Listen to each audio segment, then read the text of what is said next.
और उसका तमाशबीन यार सीढ़ियों से नीचे उतर के ना, छत से नीचे उतर के सीढ़ियों में बैठे हो, तो बाबा लकड़ी के जूते पहने चीकड़ था, मौज में जा रहा। उस तवाइफ के कपड़ों पे थोड़ा सा कीचड़ पड़ गया तो उसका यार उठ के आया, उसने एक थप्पड़ मारा बुजुर्ग के मुंह पे, कहने लगा देख के नहीं चला जाता। बाबा जी कहने लगे बेटे अल्लाह तेरा भला करे, वाकई बूढ़ा हो गया, अब सही नजर नहीं आता, गलती हो गई। थोड़ा सा आगे गए तो पीछे से लोग दौड़े आ गए। ने आके कहा बाबा अल्लाह के वली बद्दुआ तो नहीं देते।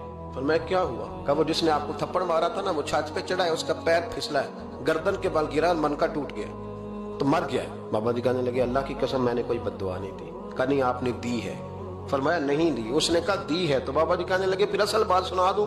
क्या सुनाओ? फरमाने लगे असल बात यह है कि मेरे पैरों से मिट्टी उड़ी, इसके यार के कपड़ों पे पड़ी, इसे बुरा लगा तो इसने मुझे मारा, जब इसने मुझे मारा तो फिर मेरे यार को बुरा लगा, फिर मेरे यार को बुरा लगा, उसने उसे मार दिया, मैंने तो लफ्ज भी अदा नहीं किया।